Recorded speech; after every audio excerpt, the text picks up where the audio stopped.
많은 사람들을 깜짝 놀라게 했던 화투 시비가 살해로 이어진 것 아니냐라는 화투 살해 의혹 사건입니다. 그 전말을 조금 더 상세히 드러났는데 함께 보시죠. 화투 시비 살인 전말 20만 원 잃어서다. 당시 상황을 목격한 A씨는요. 그날 오후부터 남성 2명, 여성 3명이서 화투를 쳤다. 분당에서 말이죠. 김씨가 점당 500원으로 치자 해서 모두 동의하고 화투를 쳤다. 같은 날 저녁 20만 원 딴 여성 1명, 딸 전화 받더니 집에 가야 한다. 그러자 피의자가 따면 집에 가고 이러면 밤새도록 치냐 하며 심한 욕설을 했다는 겁니다. 이후 김모 씨 스스로 경찰에 전화, 도박하고 있으니 다 잡아가라 라고 전화를 했었다라는 겁니다. 당시 상황을 목격한 A씨는요. 경찰이 도착하기 전에 화투와 현금 등을 숨겼고 증거를 못 잡은 경찰들은 그냥 돌아갔다. 그러자 김모 씨가 갑자기 흉기를 들고 현관을 등진 채 서서 아무도 못 간다며 협박했다. 우리 중에 한 명은 몰래 베란다에서 신고를 했고 잘 알려지는 것처럼 흉기를 소지하고 있음에도 불구하고 경찰이 석방을 해줬습니다. 석방이 된 김모 씨가 흉기를 들고 다시 찾아가서 다음날 여성 2명을 살해했다. 이게 경찰의 의심입니다. 당시 상황을 목격한 A씨는요. 다른 동네 사는 한 주민이 김모 씨에 대해서 범행할 사람이 아니다. 좋은 사람이다라고 진술을 했다. 훈련한 김모 씨가 이 사달을 했다라고 표현을 하고 있는 상황입니다. 아니 김용태 의원님, 어제도 저희가 짚어봤지만 현관을 등진 채 흉기를 들고 협박을 했다라는 목격자들의 증언이 지금 벌써 하루 만에 이렇게 자세히 나오고 있지 않습니까? 그런데도 경찰은 도대체 전과가 45명이나 되는 이 사람을 뭘 믿고 그렇게 순순히 석방을 해준 겁니까? 석방만 해주지 않았어도 이런 사달이 아까 목격자의 말대로 안 났을 것 아닙니까? 그러니까 정말 뭘 믿고 저렇게 경찰이 풀어줬대요. 전과 45명을 경찰이 모르는 게 아니라 이미 확인을 했었던 상황이라는 거 아니에요. 다음에 그냥 화투를 같이 치면서도 싸웠던 게 아니라 칼로 협박을 했다는 것도 확인했다는 거 아니겠어요. 전과 45범이 칼로 협박했다라는 사실을 확인하고서 풀어줬다. 흉기로? 흉기로. 근데 이거를 지금 풀어줬다고 하는 경찰을 누가 납득할 수 있겠어요? 저는 죽은 2사람 정말로 어쩔 수 없습니다. 국가를 상대로 뭔가 이 중대한 배상 청구를 해야 되지 않겠어요?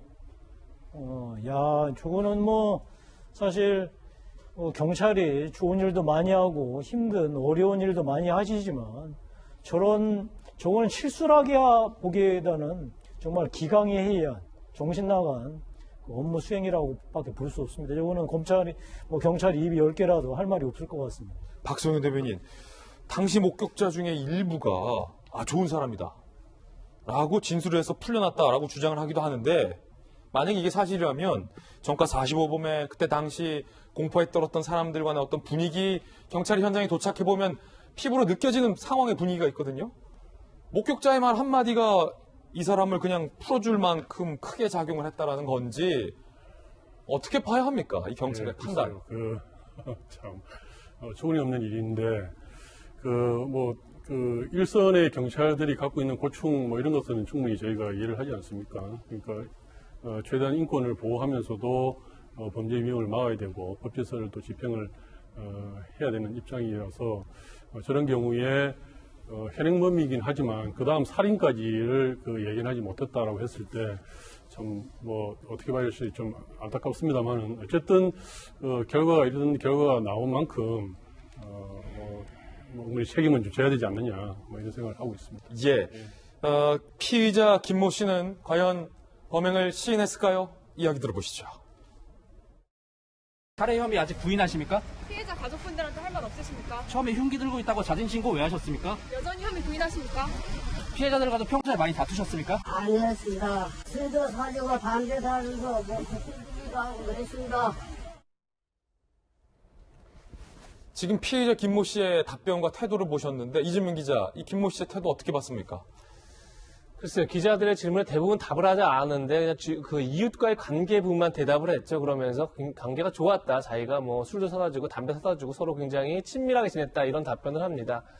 그런 점에서 이제 본인이 아무래도 이제 앞으로 재판을 받아야 할 텐데 하여튼 우발적으로 한 거다. 이런 것을 이제 아무래도 이제 만들기 위한 그런 게 아닌가 싶기도 한데, 근데 뭐 정황상 왔을 때 누가 보더라도 칼을 준비해놓고 흉기를 준비해놓고 있었고, 그리고 경찰 풀려나자마자 바로 또 범행을 했고, 이런 점에서 굉장히 누가 보더라도 이 범죄의 정당성이 되지 않을 거다 이런 생각이 드는데, 전 무슨 45범 전과가 있었다 이런 것도 중요하고, 물론 이제 경찰관도 해명을 또 하고 있죠. 조금 전에 목격자도 죄를 지을 것 같지 않았다 이런 얘기를 했다는 것도 있고, 또 본인이 고령이기도 하고, 또 심야의 조사를 원하지 않아서 풀어줬다 이렇게 얘기했지만, 어쨌든 굉장히 위험한 상황이 있었다는 건 틀림없는 사실이고, 그럼에도 불구하고 결국 경찰이 방치하면서 범행이 일어났고, 이런 점에 대해서 이제 경찰 책임도 있겠지만, 저는 이 김 씨의 어떤 분노 조절 장애도 굉장히 우리 사회가 짚고 넘어가야 되지 않나 하는 생각이 듭니다. 예. 이게 고작 20만 원 잃었다고 지금 20만 원 때문에. 2명의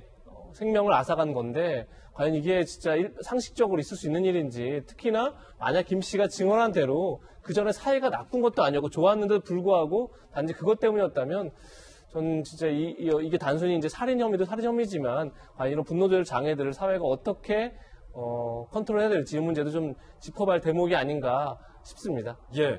앞서 김용태 의원님께서 정말로 경찰을 상대로 피해자 가족들이 소송이라도 해야 할 판이다. 정말 황당하다라는 의견 주셨는데, 정혁진 변호사님, 네네. 경찰의 잘못된 판단으로 인해서 만약에 이와 같은 비극적인 일이 벌어졌다면 경찰한테는 책임이 없는 겁니까, 법적인? 일단은 경찰 자체에 대해서 책임 묻긴 좀 어려울 것 같아요. 왜냐하면 명시적으로 어떤 눈에 보이는 과실이 있는 건 아니니까. 내부적으로 행정적인 징계 같은 거는 있을 수 있겠지만, 경찰 개개인에 대해서 어떤 책임을 묻기는 쉽지 않을 것 같은데, 대신에 이제 범죄 피해자를 구조하는 그런 제도가 있거든요. 일단 그게 필요할 것 같고, 그다음 가장 우선적으로는 그 가해자, 그 범죄를 저지른 그 사람에 대해서 어떤 민사적이긴 하지만 재산이 있다라고 하면 손해배상은 받을 수 있을 텐데, 제가 봤을 때 이렇게 전과도 많으시고 그런 사람이기 때문에 그럴 가능성은 많아 보이지 않고요. 그러니까 1차적으로는 범죄 피해자 구조를 갖다가 하고, 그 다음에 그 경찰관이 국가 소속 공무원이니까 그러면 결국은 국가의 잘못이 될 수가 있는 거거든요. 민사적으로. 형사적이 아닌 민사적으로. 그렇게 되면은 국가를 상대로 해가지고 손해배상 청구를 갖다가 하는, 국가 배상 청구를 하는 그런 방법은 있지 않을까 하는 생각이 듭니다. 예.